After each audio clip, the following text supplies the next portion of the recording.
Hello everybody and welcome to MikeyTaylorGaming today, where I bring you the second part of the Super Mario 64 Glitch Picnic. This time I put a lot of effort into the editing and the production of this, and I've got to say I think that this is the best Glitch Picnic I've done by a long way, and I'm sure that you'll all agree. I also have a little disclaimer: I already know that you can finish the game with 0 stars. I'm just crap at the game, so I can't do it. So yeah, this time we'll be taking a look at glitches in levels rather than glitches that appear in the hub world. There are so many glitches that obviously I couldn't even fit them into 2 parts, but hopefully I've got a couple here that you guys haven't even heard of before. So without further ado, let's get on with part 2 and I will see you all at the end card.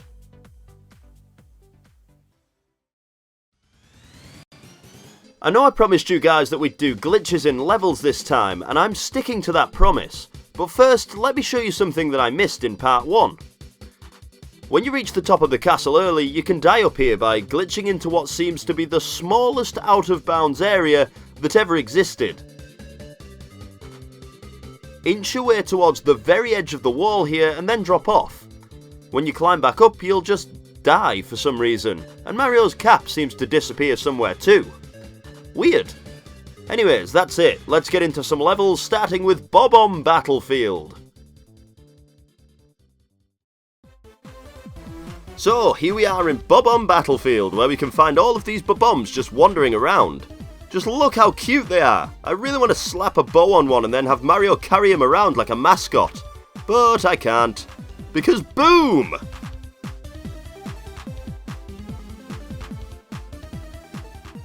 Anyways, make your way up towards where the chain chomp is chained to the post. You'll see that behind the chomp there's a star blocked off behind some bars. You probably all know that to get to this star you have to unchain the chomp so that he breaks the bars. But there are 2 ways that you can glitch into here if you're as bad as I am at ground pounding this post. I just can't seem to hit it. Ever. The first way to get in is really easy.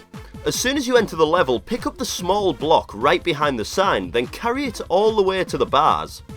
Push yourself all the way into the left-hand corner of the caged area so that the block appears to be on the other side. Then all you have to do is hold the Z button and you should just pop right through the fence to claim your star. Really, Nintendo? Really? I found the normal method harder than this. Damn you, post, why can't I ground pound you? The second way to get through the fence is much quicker, but you'll also need a skill level of over 9,000 to get right. And by now, you guys know that if I can do this, then so can you. As mentioned before, we can't have Bob-ombs as mascots because they explode if you throw them, let them follow you around, or carry them for a little while. Right before they explode, you'll notice that they grow to a much larger size, and if you time it just right, you can pick up the exploding Bob-omb whilst it's much bigger than Mario. It can be tricky to get the positions right, and the timing is pretty specific, but practice makes perfect. The way to do it is hard to explain, but here we go. First, pick up a Bob-omb and then jump in any direction. The moment that you land on the ground, press A and B at almost exactly the same time. This will cause Mario to throw the Bob-omb and jump at the same time. If you did it right, then the Bob-omb should land right behind Mario and be very close to exploding, so try to face it as you land and press the B button to pick it up again. If you manage to pick up the Bob-omb whilst it's big, then Mario will start to slide in the opposite direction to the one he was facing when you picked it up. Depending on certain things, the slide will either be fast or slow. Practice getting fast slides since they're the ones that we need for the glitch to work. Use this glitch near the chain chomp using the Bob-omb shown earlier and try to make your way towards the bars whilst you're sliding. If you're touching them, then throw the Bob-omb and you should clip right through and be able to claim your star again. Although this method seems quite complicated, it actually saves speedrunners time if they can do it fast enough. This glitch can be quite difficult to learn, but it's all down to practice, so if you fail, just keep trying. Let me tell you, after 1,000 attempts, this glitch gets much easier, and it's cool to show off to your friends too.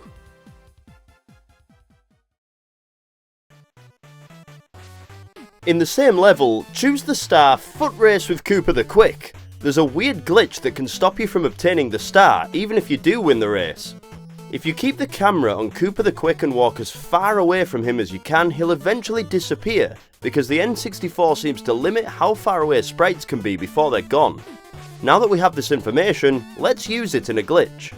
You'll see that when you're close enough to Koopa, he'll automatically start talking to you, but there's still an opportunity to jump away from him before this event's actually triggered. Try it out for yourself. Use a long jump and land right in front of him, and then use another one straight away. You'll jump away from him, and once you land, the camera will try to focus on him and the text box will pop up like normal. Can you see where I'm going with this glitch yet? We need a way to land far enough away that he's invisible when we land. So here's how. Have Mario grab a wing cap and then land the final part of a triple jump in front of Koopa to trigger the talking event and fly at the exact same time. The event with Koopa won't actually start until you touch the ground again, so aim to fly as far away from him as you can before landing. Once you have landed, the camera will aim towards Koopa, but he'll be invisible since we're way too far away for him to exist. Normally it takes him about 1 minute and 30 seconds to reach the flagpole and finish the race.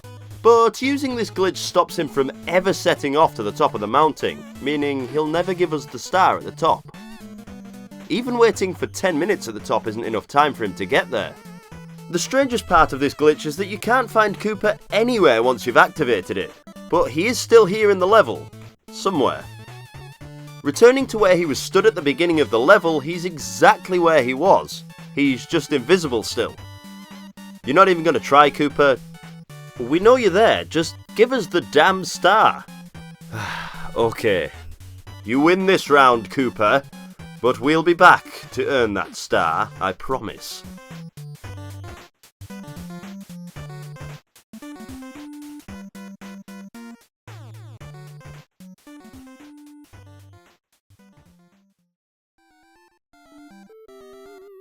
This next glitch that I've got for you guys is extremely complicated, but it's also one of the coolest glitches in the game.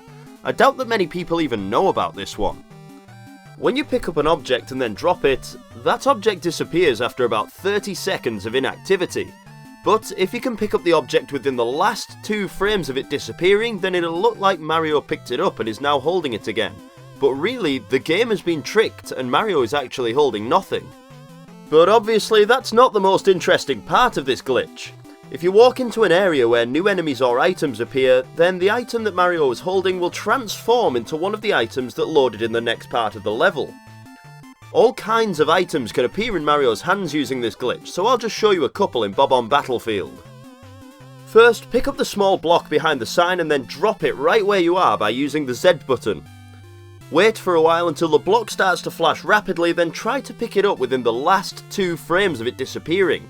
This will trick the game into thinking we're holding nothing like I mentioned earlier. The hardest part of this glitch is the timing when picking the block up again. It's very specific and can take a while, and since it looks the same as any other block, you can't even tell if you got it right. You'll know if the glitch worked when you start to walk around the level to load and unload different objects.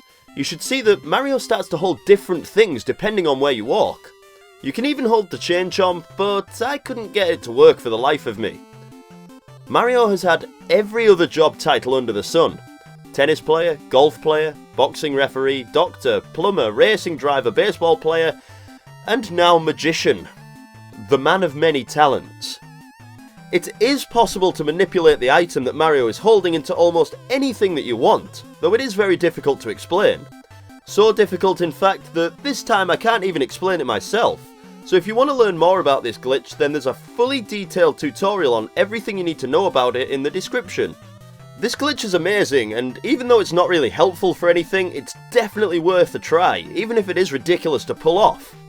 It's just one of those glitches that makes you wonder, who took the time to work all of this stuff out?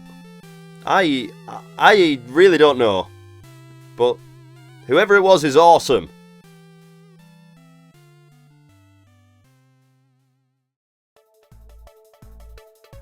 In the level Thwomp's Fortress, there are a couple of pretty cool glitches that you can try out here too. The 6th star in the level is called Blast Away the Wall, which normally you can only get to by unlocking the cannon in the level to, well, blast away the wall and grab it. But there's a difficult glitch which allows you to get to the star without having to unlock the cannon at all. There's a very specific spot you need to hit on the wall where it would usually break when you use the cannon. If you use first person mode, then you should be able to see the diagonal line where it would normally break, and the place we need to hit the wall is right about here.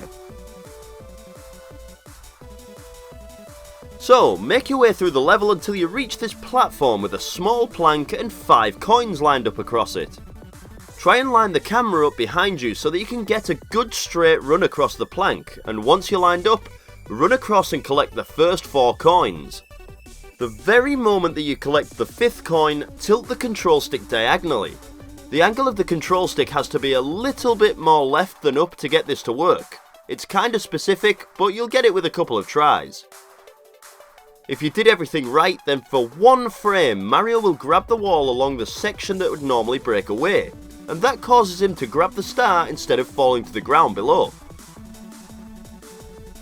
If the angle is wrong or you change direction too late, then Mario will grab onto the ledge instead of grabbing the star.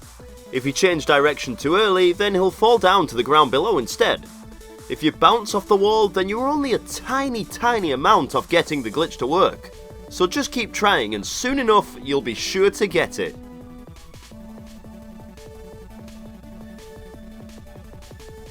In the very same level there's another glitch, but this one's really simple to pull off.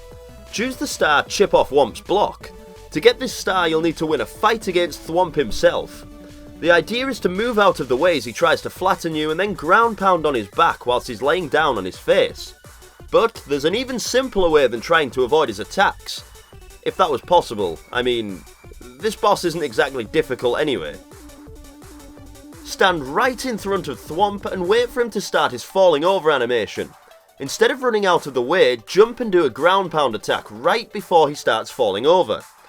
If you time the ground pound right, then Thwomp will pass right through Mario whilst he's in the middle of his animation, so you won't get hurt by the attack.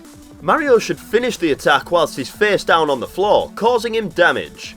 Only a small glitch, but helpful if you're feeling lazy with that control thumb. As well as that, if you stand too close to Thwomp, then he won't use his crushing attack. He'll just continuously circle around Mario, and his model will switch between squished and standing, which is kinda weird too. There's also one more glitch in this level that I couldn't manage to do again for some reason, but jumping onto this fence, I just kinda glitched out until I reached the end of it. Probably just hit the sweet spot by accident.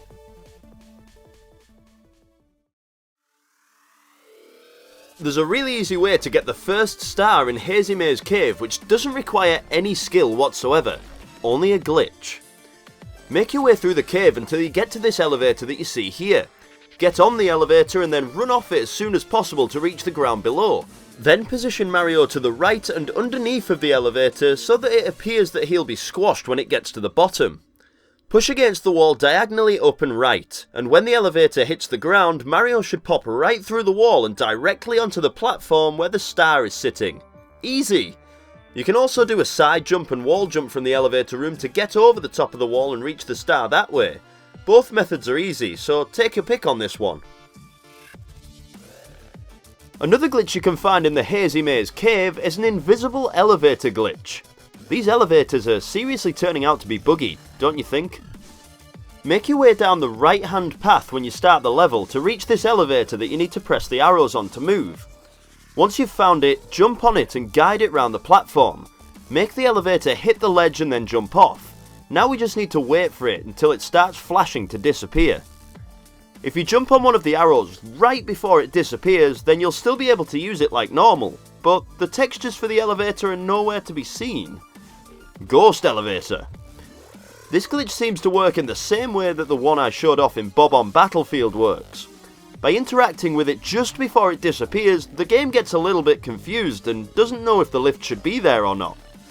Best of both worlds, no elevator, but floating on mid-air. That's pretty cool.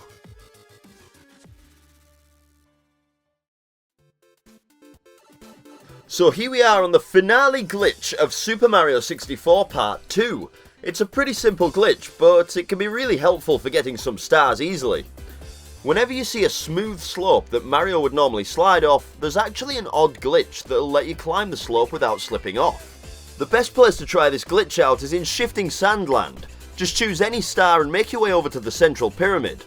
You should see a star at the top, which is pretty easy just to triple jump to. But if you want to make it absolutely foolproof, then stand at the bottom of the pyramid, hold the A button and walk onto the slope whilst constantly mashing the B button.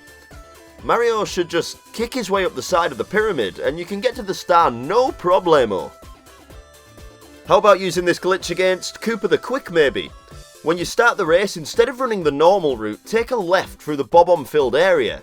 Use a kick climb up the white slope and you'll skip about half of the race and you'll only have to run around the hillside to reach the top. It's kinda pointless since it takes Koopa ages to reach the top anyways, but we're still showcasing a place that we can use this. There are many different places that this glitch seems to work, but apparently it works best on smooth, even slopes.